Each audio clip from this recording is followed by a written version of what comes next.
He also has an MA and a PhD in history from the University of Toronto in Canada. He's also served as an imam and teacher in various places such as LA, California, Kingston, Jamaica, and Toronto, Canada itself as well. And he's also travelled and researched in over 51 countries across the world. Presently, he's the director of Discover Islam Centre in Cape Town, South Africa. Without further ado, I'd like to introduce Gloral.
Alhamdulillah, it is a great pleasure again to be here with you in this city.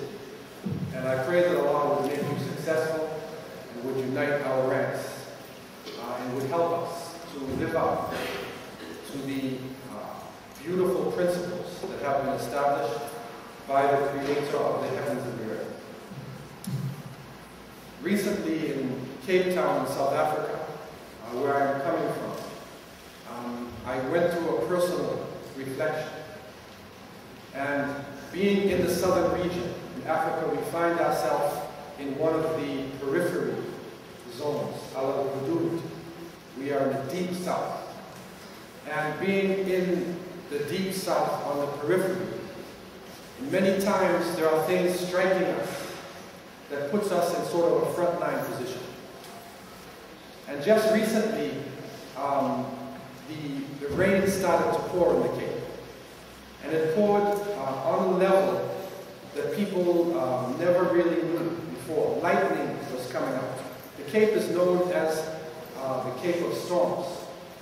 But in this case, it reached the point where within 3 days, 38,000 people in Cape Town alone were displaced. 38,000 people within the city. And the floods reached this level, and the lightning striking. About 3 in the morning, I woke up, and the lights flashing outside, and the rain pouring down. And it's one of those situations where it really brings you closer to the reality of how delicate life really is. That we could leave this existence in the twinkling of an eye. And so at that point, I thought about the words of Allah subhanahu wa ta'ala, things that we are saying over and over again. And when those flashes come to you, it brings meaning to words that sometimes appear to be repeated over and over again. I thought about how we often said, quoting from the Quran, أعوذ بالله من الشيطان الرجيم يا أيها الذين آمنوا اتقوا الله حق تقاته ولا تموتن إلا وأنتم مسلمون. Where Allah tells us, "O you who believe, have the consciousness of Allah. Fear Allah in the way He should be feared. And do not die except in a state of Islam."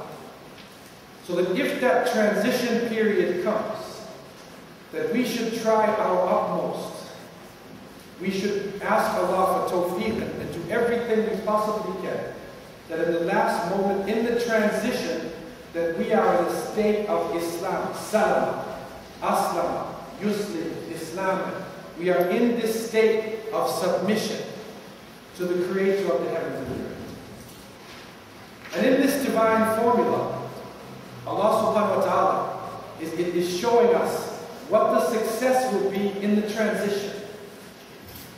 And so the warning is given, the guidance is given that we should, in the transition, try to be as close to Allah subhanahu wa ta'ala as possible, because when the person makes that transition, his qiyamah or her qiyamah has begun. The judgment has begun. And the questions will be asked. And a new phase in existence is on. This then is leading us to the major qiyamah. And that is another great event that all human beings will have to face. But then Allah subhanahu wa ta'ala is telling us something else about that day. What will happen to us on that day? And we find in Surah Shu'ara in verse 89, it's telling us about that day. It says, يَوْمَ لَا يَنْفَعُ مَالٌ وَلَا بَنُونَ إِلَّا مَنْ أَتَى اللَّهُ بِقَلْبٍ سَلِيمٍ. That the day will come when your wealth and your children will be of no benefit to you, except somebody, or the person who comes to Allah with qalbun salim, with a sound heart. And so salim, there is salama again. It's another form of it. So one transition is a form of salama in a state of Islam, and the other transition is now salama. It's this qalbun salim, to be sound and complete and in submission to the Creator of the heavens and the earth. And this is important for us to understand when we look at the present condition of Muslims. And many times we focus on high political issues and Islamic economy and Islamic politics, and we need to go back to the source, to ourselves, because it begins right inside of the individual. And if we can give any message to our children, that message comes in this verse that is saying, do not die except in a state of Islam. The bottom line is Islam. And the struggle that is going on today in this world is not an ethnic struggle. It's not just a political struggle, but it is a struggle between haqq and batil, truth and falsehood, morality and immorality, Islam and falsehood. And so that submission to the Creator of the heavens and the earth is so important to us, and that soundness of the heart, that heart is an innocent one. It's a pure one. And part of this purity of the heart, it comes from a word haya, al-haya. And this can be translated as modesty, as shame, humility. The person who has haya is a very modest person. And the Prophet ﷺ used to talk about his followers, and he said there were three people, they were the best in Quraysh. They were the best in Quraysh. If they spoke to you, they would tell you the truth. And if you spoke to them, if you said something to them, they would not accuse you of lying. They would not suspect you. And they were kathir al-haya. They had a lot of modesty, humility.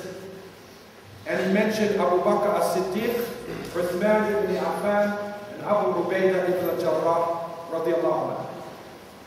And from this group, Abu Ubaidah, radiallahu anhu, he is in a separate position. He is in a special position with the haya. They describe him as being an extremely modest person. Almost we could say the word shy.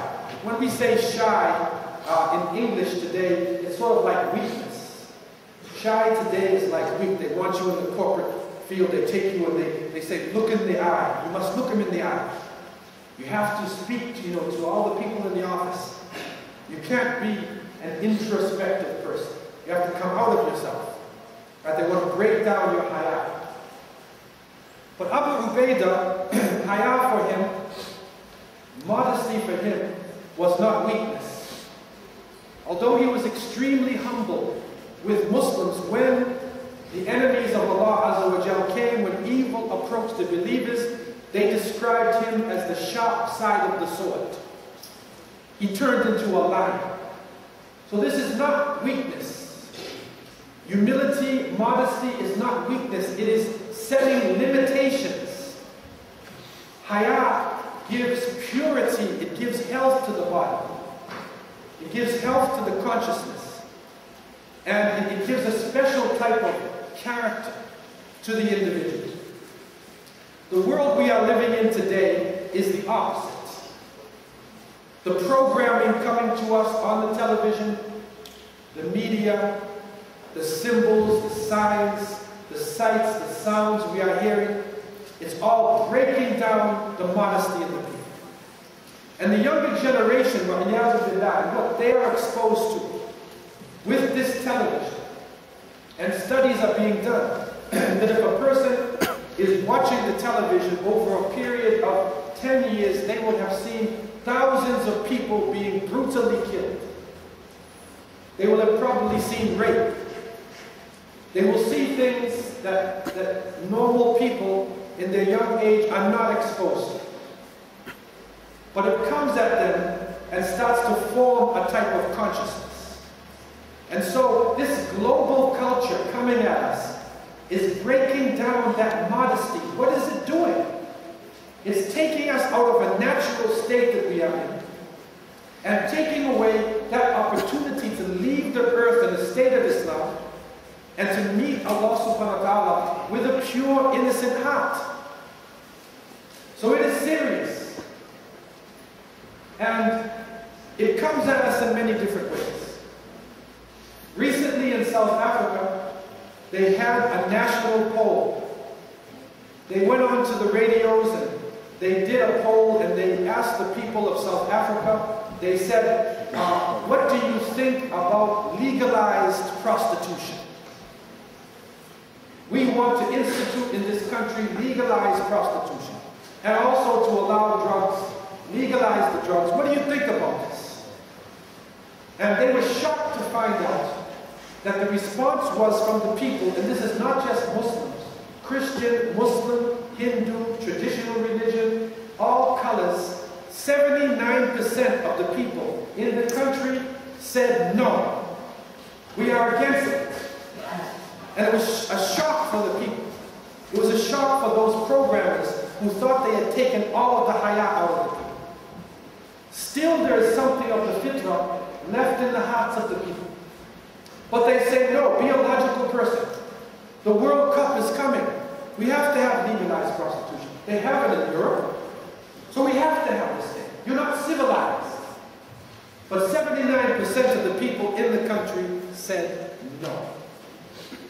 And that was a stance that the pollsters are trying to understand, the scholars are trying to understand, but they refuse to look at religion itself.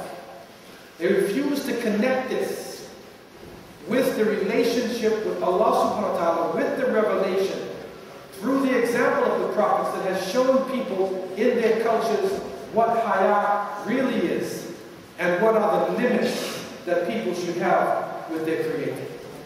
And so what happens in this society, and it's getting worse and worse, is that by breaking down this morality, by breaking down these limitations, other limitations are also brought down. To the point where the Prophet ﷺ even said, إِذَا لَمْ تَسْتَحِي فَاصْنَعْ مَا شِئْتَ. If you don't have haya, if you don't have shame, then do what you want. Or you're capable of doing anything. So if your haya is broken down, you're capable of anything. And so it continues to happen. But now the responses come. And there we were in Cape Town, 38,000 people displaced in 3 days. The rain pouring down, wind like people did not remember. They talk about India today and Bangladesh today. They're saying there is more water pouring down into Bangladesh and India. The flood is greater than anything in living memory. This is how they're talking about it now. It is the greatest flood in living memory. And that's serious in India, because people have been recording information for a long time.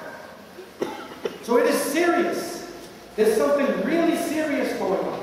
And Allah subhanahu wa ta'ala in Surah Al-Rum is telling us, أعوذ بالله من الشيطان الرجيم ظهر الفساد في البر والبحر بما كسبت أيدي الناس ليذيقهم بعض الذي عملوا لعلهم يرجعون. Corruption has appeared on the land and the sea because of what people's hands have earned. And we will make them taste something of what they have done in order that they will return to the path. Look at this verse. Corruption has appeared on the land and the sea. When the Sahaba looked at this, there were many interesting opinions that came up about fasad, al-fasad fil bahr, al-fasad fil bahr. What does this mean? And they looked at it as the wildlife being destroyed, vegetation being destroyed, even the fish in the ocean on the decrease. Why did this happen? بِمَا كَسَبَتْ أَيْدِي النَّاسِ بِذُنُوبِ بَنِي آدَمَ. Because of the sins of the children of Adam alayhi salam. So because of transgression, going over the limits, no more haya, fasna ma shi'ta, no more haya left. And so going over the limits, and because of this, then we see the result. And the Prophet ﷺ even said in one hadith, إِذَا ظَهَرَ الرِّبَى الزِّنَا وَالرِّبَى فِي قَرْيَةٍ فَقَدْ أَحَلُّوا بِأَنفُسِهِمْ عَذَابًا. If interest and usury and fornication and adultery appear amongst the people, then they have brought on by themselves the punishment of Allah. They have brought it on. And so what is happening around us, it is a natural consequence. It's not something supernatural. It's a natural, it's sunnatullah. And it's naturally coming. And the issues in this particular hadith, the two issues, the one of the interest and usury, and the first speaker, you heard how serious this is. Alhamdulillah, we have some sort of way out of this as a nation. And so we should try to the best of our abilities to support any interest-free bank or institution. We should look upon this as one of the most important acts in our life. Because as people talk about politics, and as they talk very high thing about Islamic State and about what they want in this world, if they are involved in interest and usury, they're wasting their time. But the shahid here, the witness here for us, is the zina. It's the fornication and adultery that is coming in. And through this fornication and adultery, and it is a really sinister type of system coming into people, and we see it happening over and over and over again. When I was growing up in the United States, and the television now, they would show, they had television programs. They had one called I Love Lucy. This may be before many of you. In I Love Lucy, a television program, because of the morality in the society, they would not allow Lucy and her husband to go to bed in the same room on television. They wouldn't allow it because of the laws. Now look what they're doing on television. X until you can't even count. On mainstream programming. And so what is happening? How dangerous this is, especially for fornication and adultery. Because Allah subhanahu wa ta'ala tells us in Surah Al-Isra, وَلَا تَقْرَبُوا الزِّنَا إِنَّهُ كَانَ فَاحِشًا وَسَاءَ سَبِيلًا. He said, don't come near fornication and adultery. Because it is an abomination. It's a terrible immorality, and it will destroy everything in your life. It will destroy everything. Ruin your reputation. Ruin your family. Even your physical life now. And we on the front lines in Southern Africa, it has reached the point where in parts of South Africa, 36% of the population are HIV positive. That's the level it's reached now. But they don't want to deal with the real reality of abstention, of knowing who your partner is, tahara. what we know as tahara, purity in your relationships, purity in your body. They keep trying to cut this up when this is the essence of the solution. And so, the reality going on in front of us, it is, you could say, and many of the scholars are saying today, that the real struggle today, it is not aradi wa hudud. It's not just land and limits or national boundaries. But the real struggle is aqidah wa wujud. It is the essence of our belief, and our existence is being threatened. You could say that in this century, this is the struggle between morality and immorality. Because that is the basis behind much of what we see in the world today. And what did the Prophet ﷺ say about his own mission? He said, "Bu'ithtu li'utammima makarim al-akhlaq." I have been sent in order to perfect the best in character. That's the essence of the messages. Akhlaq is the character. There it is again. Morality, haya, limitations. That's the essence of what is going on. And when we look at any major struggle, any aspect of our life, we have to go back to this in order to really understand what is going on around us. In this struggle, in this area of corruption in the world, an interesting report came out from the United Nations. And unfortunately, the United Nations has not done well for the Muslim world, especially with so-called peacekeepers who come into our country and protect everybody but Muslims. But when it comes to information, sometimes they are right on the mark. And they came with a startling report. And this is something that we need to consider now seriously. They said this generation is the largest generation in young people between childhood and adulthood. People between 15 and 24 years old. This is the largest generation that has ever existed, they have ever recorded. It's happening now. And they found that 48% of the world population is under 24 years old. Of this 48%, 86% are in the developing countries. This is shocking for us. In Africa, on the African continent, over 60% of the population are under 25. 60%. And if we were to take the Muslims and put all of the Muslims out on a field, male, female, young, old, you will see that the majority are actually young. It's the majority of this nation. But what is happening to these youth? And this report, which goes into many aspects, but I want to just share with you some of the points that they made as crisis points. They said there's 5 points of crisis. This is interesting because these are non-Muslims, but you can see how this relates to us. Number 1, they said violence. That people are growing up in an atmosphere of violence.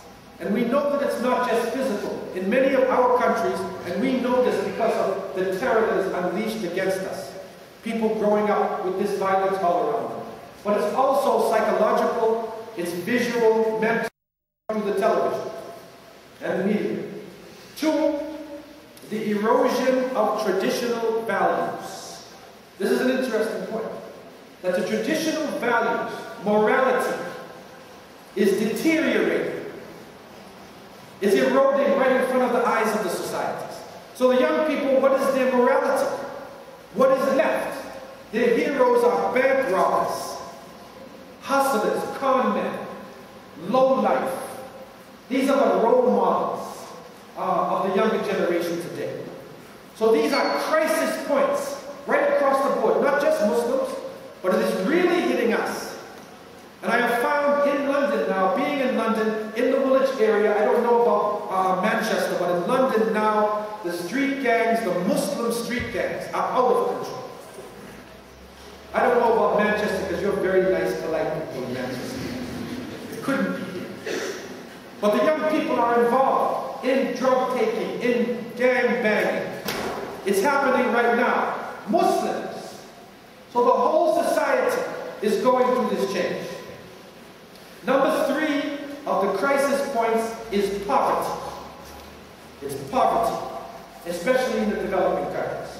Number 4, disease. These are crisis points for the people coming into the world today. There are diseases moving around now amongst people that we never knew about before. And number 5, crisis points for the youth, drugs. The proliferation of drugs in our societies. And South Africa, we are facing it directly because it is the major trafficking point for drugs in the world right now. So, from these crisis points, they have a number of action areas. One of the action areas I wanted to focus on today, because it's another aspect of fasad, of the corruption in our look at Surah Al-Rum, and that action point is that humanity needs to do something about the environment. And this environment is actually tied in with the society. You cannot separate the environment itself, what's happening in the environment, with the political systems in our societies. You can't separate it with the division of wealth amongst people, because poverty is involved in this. Just like poverty and malnutrition is part of HIV/AIDS, the breaking down of the immune system. And so, statistics coming to us are showing us that 20% of the people in the developing world account for 86% of the consumption. 86% of the consumption of natural resources is in the developing countries. Only 20% of the world population. I mean, a few years ago they said the meat that they feed dogs in the UK could feed the whole third. The meat that they feed the dogs. And that separation, that injustice in wealth has an impact on everything. So what that means is that the 80% of the people, they only consume 14%. And they also found that the poorest 20% of the world's population only consumes 1.3% of the resources. This is injustice. This is crime. But also what comes out of fasad is the misuse of technology, pollution. And so pollution on the land and the sea. Pollution of the air, pollution of the seas, destruction of the environment, cutting down of the trees. Now, it's all over the place. And because of this, we see the results pouring down on us. In Canada, we have what they call acid rain.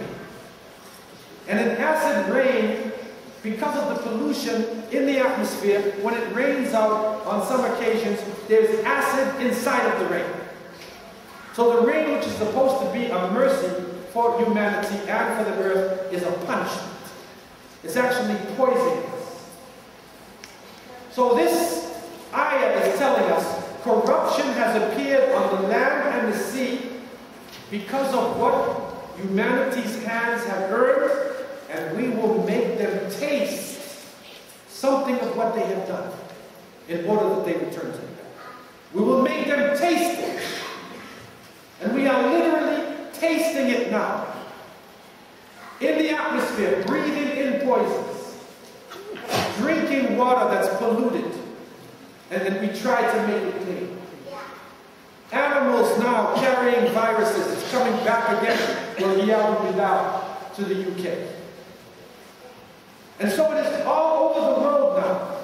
And the mission of Muslims was never meant to be only to stay inside of the masjid. It was never only to be to keep Islam to ourselves, but to take it out to the world. Because within this Quran and within the Sunnah of the Prophet ﷺ, we have gems of wisdom, we have solutions to these problems. And so we need to look on an individual in this struggle. Number one, we should come closer to Allah subhanahu wa ta'ala. We are in need to make that connection with the rope of Allah strong, to firm up our relation with Allah Azza wa Jal. So we are aware of the Creator, not just in the masjid, but outside of the masjid. How do we act? Do we act like nice, polite people in the masjid? And then outside something different? You remember 10 years ago what we used to talk about? About Bilal in the masjid, right? And you see him in the marketplace, Bilal is Billy. His character has changed. Ali is Al. Muhammad, who is it? Mo. Right? And he changes not just his business card, sometimes his character changes. He's like a hypocrite. And so our Islam needs to be fluid and consistent. Inside the masjid and outside. The same modesty we have, lowering the gaze in the masjid, it should be outside too. The same taqwa, if the adhan goes off in this masjid, everybody's ready for salat. But the adhan goes off and we're in the souk, and people say, well, I have 2 hours left. When I'll get home, I'll do Dhuhr, Asr, and Maghrib all together, and Allah will forgive me, inshallah. Right? That's what some of us say. But if we knew how close we are to meeting Allah, we would do that salat even if people are looking at us. So it needs to be consistent. Our relationship with Allah Azza wa Jal needs to be consistent, and the sunnah. Going into the sunnah. And the sunnah is not just 2 rakat sunnah. It's sunnah in our muamalat and how we deal with each other. That is a part of the sunnah that we are forgetting.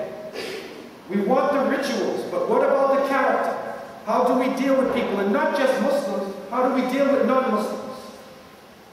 This is part of the character of the Prophet ﷺ, which always came through, all the way through the Prophet.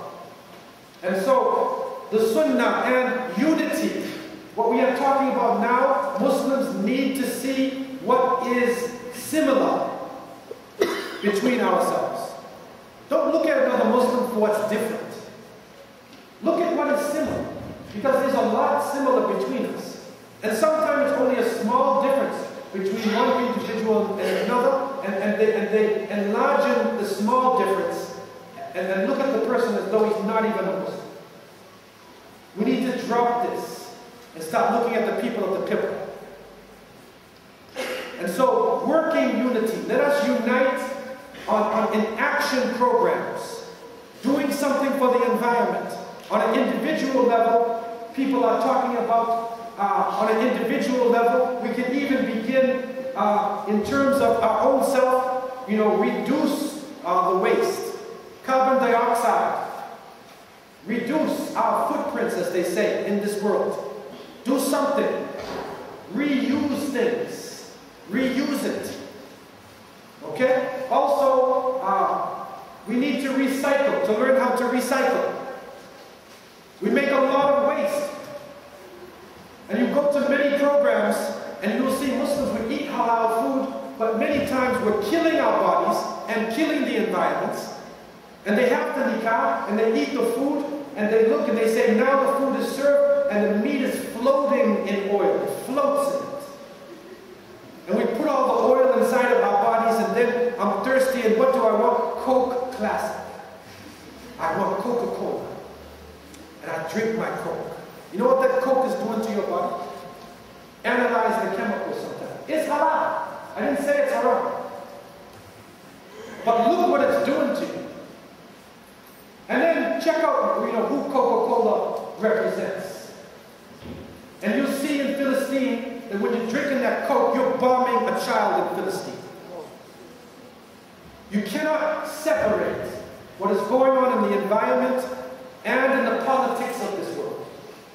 And so, in all ways, we need to assume our role. And what the Quran is talking about is the Khalifa. And it's not just Khalifa in a political sense. People, when they think of the word Khalifa, they think of the political system, which is ultimately necessary. But we need to move first in the essence of Khalifa, which is representative of Allah subhanahu wa ta'ala on this earth, which means that we have to tread lightly in the world and take our responsibility. The real da'wah, the real calling to Allah, coming out of ourselves, is providing Islamic solutions to real problems. That is what society needs. We spend too much time arguing over trivia. We argue over minor issues, furor. We argue over minor things. Is it going to separate me in tahiyyat? I move my finger and you don't? Is it another religion? No. The Prophet ﷺ said, Sallu kama ra'aytumuni usalli. Pray as you have seen me pray.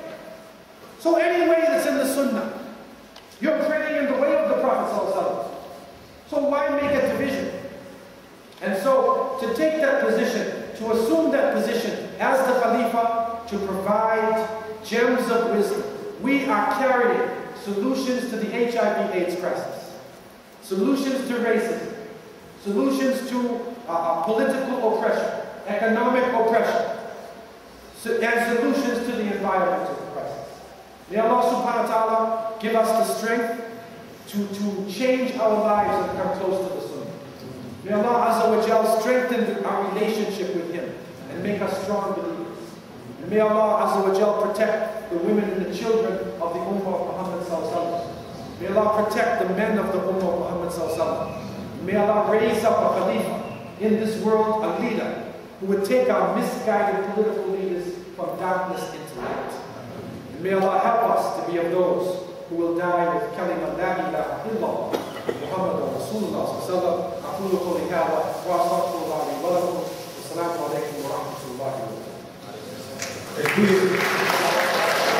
barakatuh.